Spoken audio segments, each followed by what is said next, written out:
오늘은 맥주 감사절로 우리 교회가 주님께 예배 드립니다. 목사님, 다른 교회는 7월 달에 예배를 드리던데 왜 우리는 8월입니까? 얘기할 수 있는데요.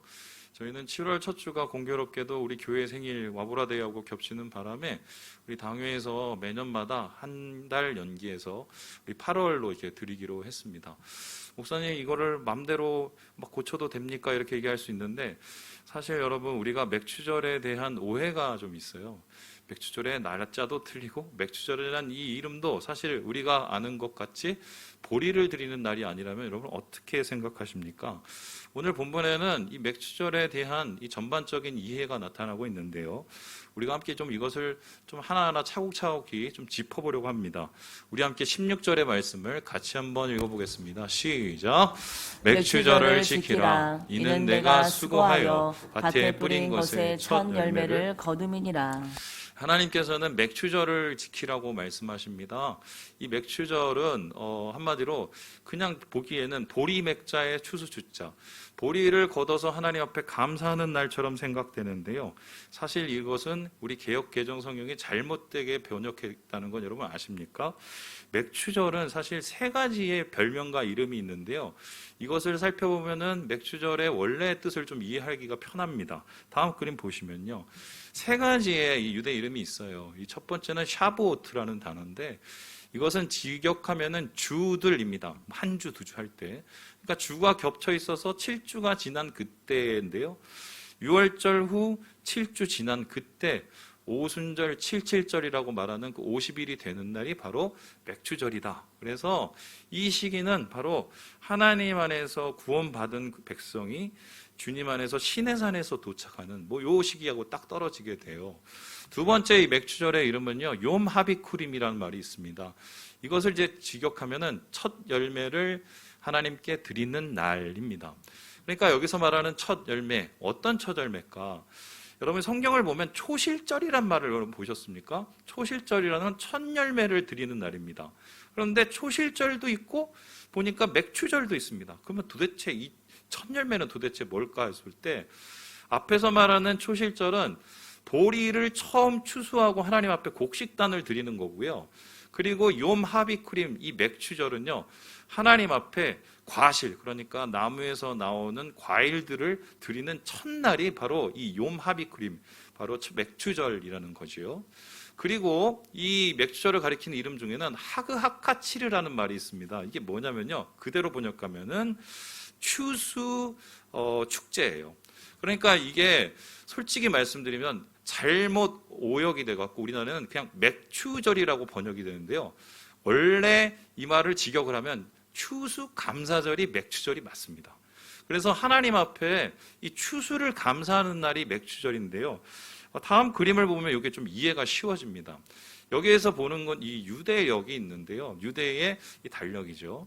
보시는 것처럼 6월절이 3월과 4월 중간 정도에 있습니다. 오늘날로요. 그런데 다음 들러주시죠.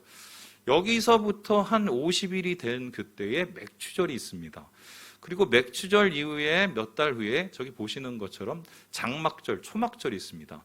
그러면 맥추절이 딱 중간에 있는데 이게 왜 추수하고 관계가 있느냐? 앞에서 보는 저 빨간 그 라인은요, 보리하고 밀을 추수할 때예요. 곡식을 추수할 때예요. 그래서 그 곡식 추수가 끝난 다음에 그 다음에 무슨 추수를 하겠어요? 과일을 추수를 해야 되겠죠. 과일을 재배하고 추수하는 그 중간 사이에 지키는 게 맥추절입니다. 그러면은 이 맥추절은 어떤 의미에서는 한참 수확 마치고 또 다른 수확을 준비하기 위해서 나아가는 중간 하프 타임인데요. 그래서 아마 우리나라에서 이 하프 타임 딱 중간 되니까 한 6월 끝으로 생각하자 이러면서 7월 첫 주로 이 맥주절을 정한 게 아닌가. 근데 원래 따지면은 맥주절은 5월이어야 돼요. 5월이어야 돼요. 그러니까 이게 사실 이게 좀 고무줄 늘리듯이 좀 우리나라 교회에서 이런 게 있어요. 그래서 어떤 집사님이 저한테 그러더라고요. 목사님, 이거 감사절 자꾸 만드는 게 돈 받으려고 이런 거 아니에요? 이렇게 얘기하라는데, 물론 그런 면도 없잖아 있겠지만 중요한 건 이 맥주절에는 우리가 사실 깨닫지 못하는 예배에 대한 굉장히 중요한 의미가 세 가지가 담겨 있어요. 이것을 살펴보는 방법은요, 맥주절에 이 유대인들이 하는 실제적으로 그들의 관습, 율법에 의해서 내려오는 관습을 살펴보면 우리가 알기가 쉬운데요. 정리하면 예배에 대한 세 가지의 의미가 나타납니다. 우리 같이 한번 읽어보겠죠. 시작. 준비됨으로 예배하라. 맥추절을 지키는 것, 이때 감사 예배를 드리는 것은 준비됨의 예배, 예배는 준비됨이라는 것을 하나님께서 가르치기 위함이었습니다. 우리 함께 레위기 23장 말씀을 읽어봅니다. 시작. 안식일 이튿날 곧 너희가 요제로 곡식단을 가져온 날부터 세어서 7 안식일의 수요를 채우고 7 안식일 이튿날까지 합하여 50일을 계수하여 새 소재를 여호와께 드리되. 앞서서 말씀드렸듯이 이 맥추절은 6월절 이후부터 50일이라고 말씀을 드렸어요. 그런데 이 50일 동안에 어떤 일이 일어나냐면요, 오메르 카운트다운이 일어나요. 이게 어떤 뜻이냐? 오메르라는 것은 보리단을 뜻하고요. 이 보리단을 하루하루 하나님 앞에 세면서 드리는 일이 나타나는데요. 이런 겁니다. 첫날, 유교절 그 다음날 첫날 하나님 앞에 곡식단을 드리면서 초실절이죠. 흔들면서 하나님 앞에 태워드려요. 하나님, 오메르 1일이요, 1, 첫 번째.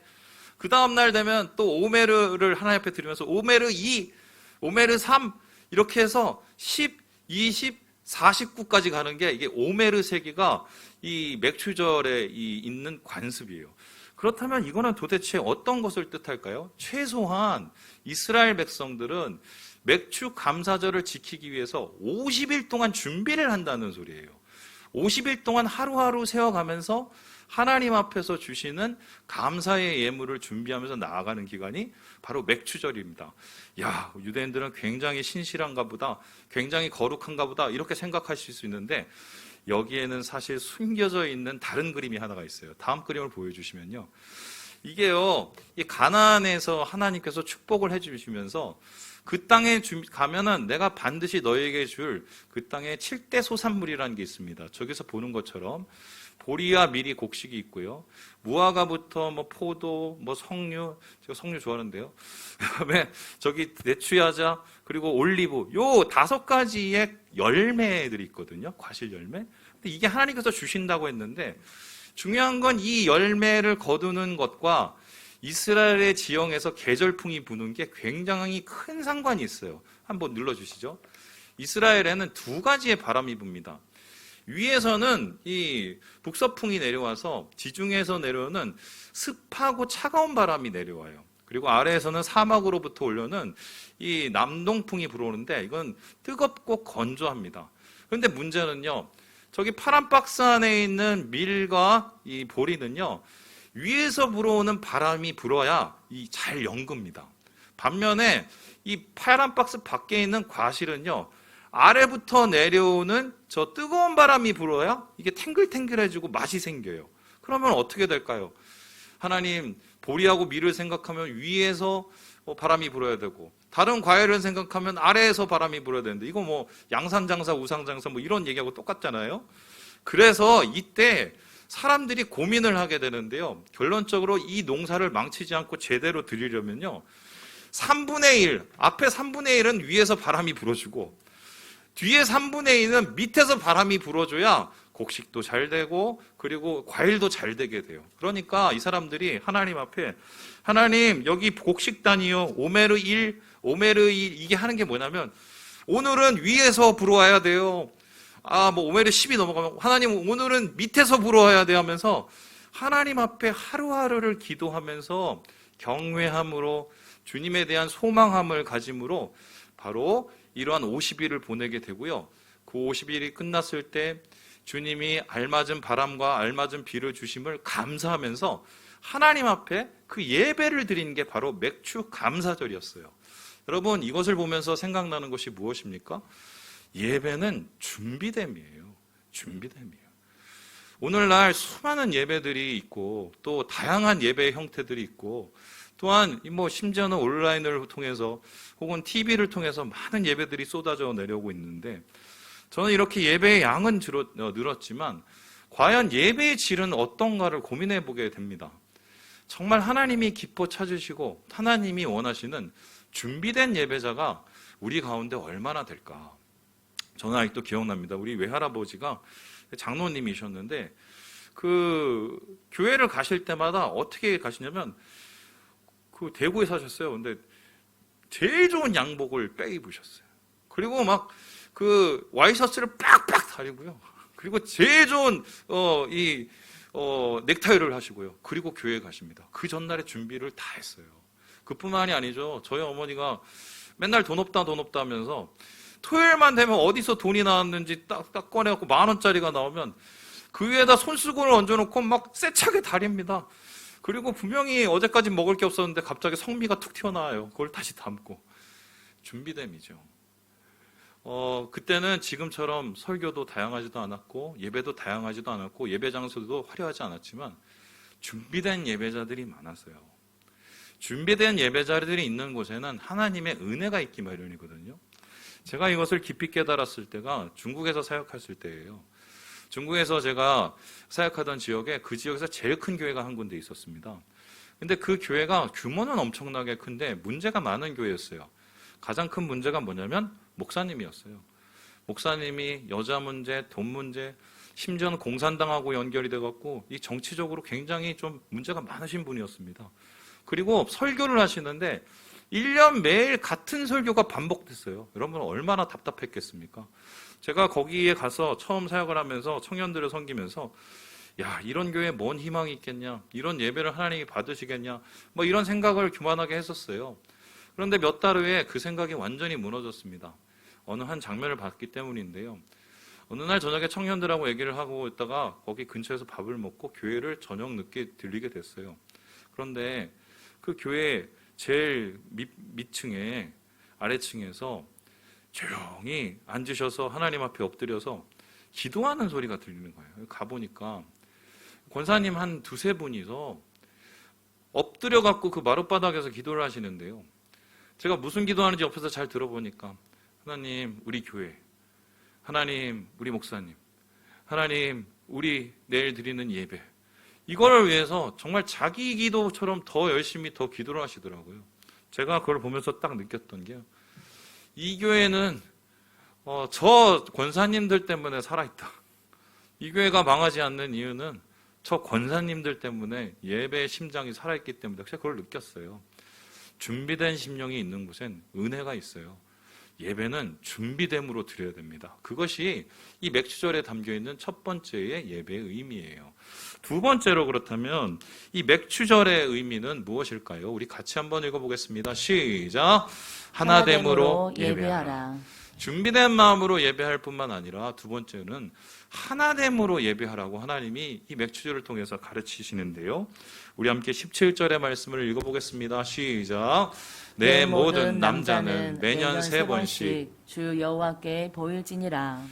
두 번째 이 맥주절에 이루어지는 이 또한 관례가 하나 있었어요. 그게 뭐냐면요, 순례 여행이었습니다. 앞에서 오메르 세기를 할 뿐만 아니라 두 번째는 순례 여행을 했는데요. 이날만큼은 무조건 이스라엘 백성 중에 그 각 가정에서 제일 가장은 최소한 길을 떠나서 예루살렘 성전에 와서 함께 예배를 드려야 되는 순례길을 떠나야 됐습니다. 가까운 곳은 문제가 없지만 저 위쪽에 있는 북쪽이나 저 남쪽에서는 어떻게 보면 이 예배 하나 같이 드리려고 이틀을 위해서 일주일을 걸어서 달려왔어요. 바로 이런 비효율적인 예배를 하나님이 원하셨는데 왜 하나님께서 이런 비효율적인 예배를 원하셨을까?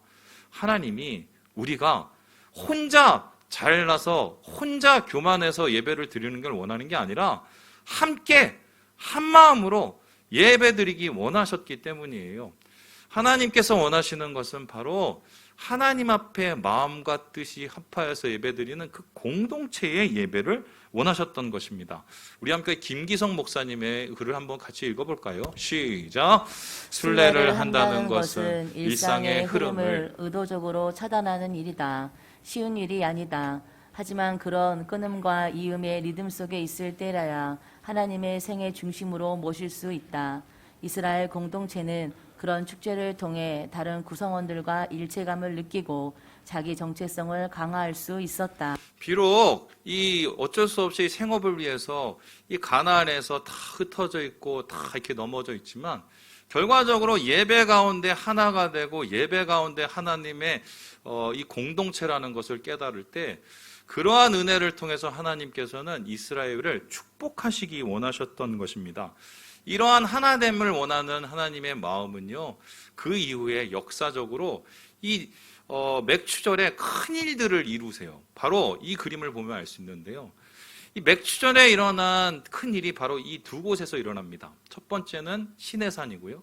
두 번째는 마가의 다락방이었습니다. 시내산은 어떤 곳이냐면 모세가 하나님으로부터 율법을 받은 곳이고요. 마가의 다락방은 무엇입니까? 예수님의 제자들이 하늘로부터 예수의 성령을 받은 곳입니다. 그러면 이 두 곳에서 왜 무슨 일이 일어났길래 맥추절과 관계가 있을까?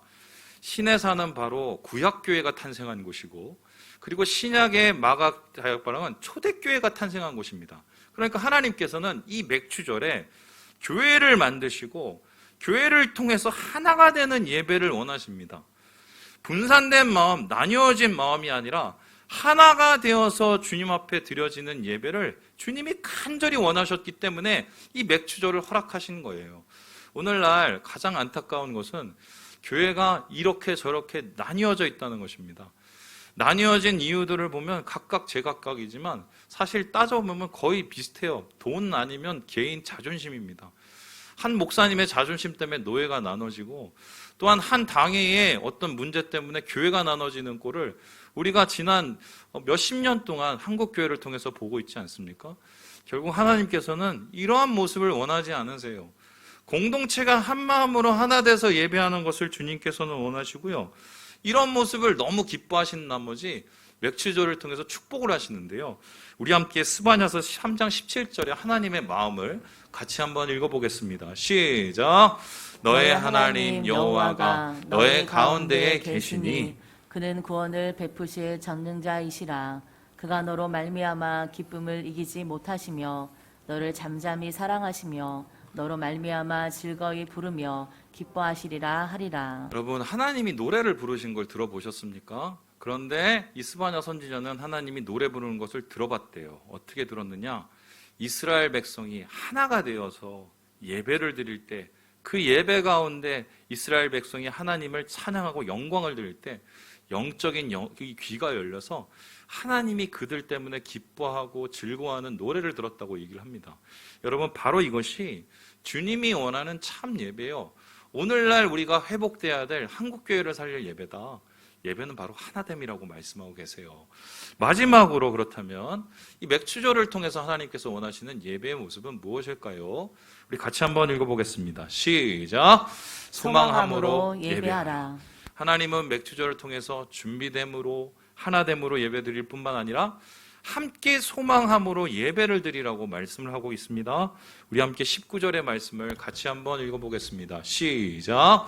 내 토지에서 처음 거둔 열매에 가장 좋은 것을 가져다가 너희 하나님 여호와의 전에 드릴지니라. 너는 염소 새끼를 그 엉이의 젖으로 삼지 말지니라. 맥추절의 가장 하이라이트는 하나님 앞에 처음 것을 드린 겁니다. 그냥 처음 것을 갖다 드리는 게 아니라 가장 좋은 것, 처음 것 중에 가장 좋은 것, 특별히 과일의 가장 좋은 것을 하나님 앞에 받아들이는 것입니다. 그런데 이것을 주님 앞에 드릴 때도 있지만 이것과 동시에 하나님 앞에 처음 것을 드리는 다른 방법이 여러분 있었어요. 바로 이 맥추절에 이어 나오는 또 하나의 관례인데요. 바로 이것입니다. 한 농부가 지금 저 열매에 뭘 달고 있는 게 보이시나요? 이 뭘 달고 있냐면요, 갈대 리본을 달고 있습니다. 이 갈대 리본을 왜 다느냐? 이것이 하나님 앞에 드리는 것과 관련이 있는데요. 이 미시나 이 유대 문헌에 따르면 이렇게 맥추절이 되었을 때 이 농부가 아직 채 익지 않은 그 열매 하나를 살피면서 거기에 갈대 리본을 달면서 뭐라고 외치냐면요, 하나님 이거 첫 열매입니다. 그 다음에 열매에 가서 하나님 이거 첫 열매입니다. 이러면서 하나님 앞에 하나하나를 올려드린대요. 그러면 이거는 어떤 의미냐면은 이 열매는 하나님으로부터 나왔다는 것을 인정해 드리는 거고, 아직 채 익지 않았지만 하나님께서 이 열매를 아름답고 싱그럽게 영글게 하실 것을 소망함으로 하나님 앞에 드리는 기도인 거죠. 그래서 이 맥추절에 하나님 앞에 드리는 예배는 바로 주님을 신뢰함으로 미리 감사하는 거예요. 아직 일이 이루어지지 않았고, 아직 내 뜻대로 되지 않았고, 때로는 내가 생각하는 반대로 되었을지라도 그래도 예배하는 자를 찾으시고 예배하는 자를 축복하시고 하나님 앞에 간절함으로 예배하는 자들을 하나님께서 구원하신다는 그 약속을 믿는 사람들을 하나님께서는 찾고 계신다는 것입니다. 이에 대해서 유모세 목사님은 이렇게 얘기를 하고 있어요. 우리 같이 한번 읽어보겠습니다. 시작. 맥추절에 아직 익지도 않은 여름 과실의 가지를 갈대로 만든 리본으로 묶어놓고 첫 열매라고 외치는 행사는 이후에 맺힐 여름 과실에 대한 기대와 소망을 담고 있다. 즉 보리와 밀의 곡식 추수를 성공적으로 마무리하고 여름과일 추수로 이어지는 새로운 시기, 새로운 시대를 준비하는 때가 바로 맥추절인 것이다. 한마디로 한 절기를 통해서 한 수확을 마치고 또 다른 수확을 준비하는 거죠. 이것은 마치 무엇과 똑같냐면 예수님이 이루신 구원 앞에서 이제 예수님이 이루실 재림과 마지막 때의 영광을 바라보면서 살아가는 우리의 모습과 똑같은데요. 우리의 모습을 우리는 그러면 어떻게 채워나가야 되냐? 그래도 하나님 앞에 소망을 가지고 감사하는 마음으로 채워나가야 된다. 하나님이 이것을 이 맥추절을 통해서 가르치고 계십니다. 여러분, 감사하기가 얼마나 힘듭니까? 감사만큼 힘든 게 있나요? 사람이 얼마나 간사한지요. 예전에는 너무 감사하게 하나하나 누리던 것이 나중엔 너무 당연한 것이 되어서 오히려 하나님 앞에 감사하기는커녕 다른 불평과 원망을 찾는 게 인간의 추악한 마음이죠. 저도 그렇고요. 근데 제가 이번에 이 손을 다쳤잖아요. 이 3주 동안 지금 묶고 다니면서 정말 답답해 죽겠어요. 아주 그냥 땀이 차는데 여기서 막 흘러나오는데 죄송해요. 이렇게 손을 한번 쑥쑥 했더니 때가 밀리는데요. 이게 무슨 뭐 감당이 안 돼요, 상황이. 그런데 어느 날 이게 제가 이렇게 머리를 감으려고 한 손으로 이렇게 하고 있는데 저희 아내가 와서 제 머리를 감아주는 거예요. 얼마나 감사한지.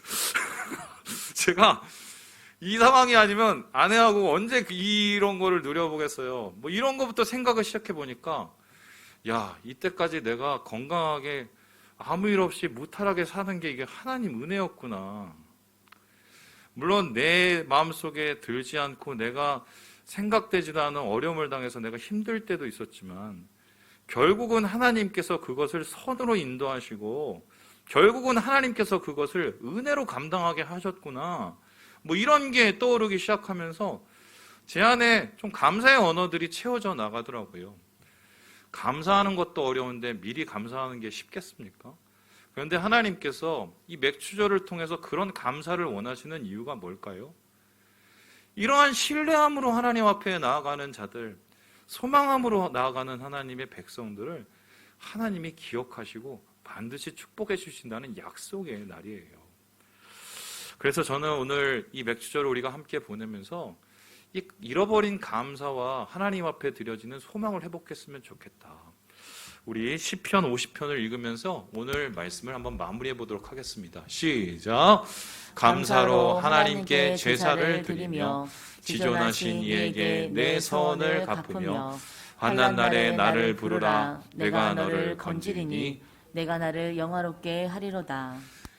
아직도 나는 환난 날이지만 그래도 감사로 주님 반드시 하나님께서 좋은 것으로 이루실 줄 믿습니다.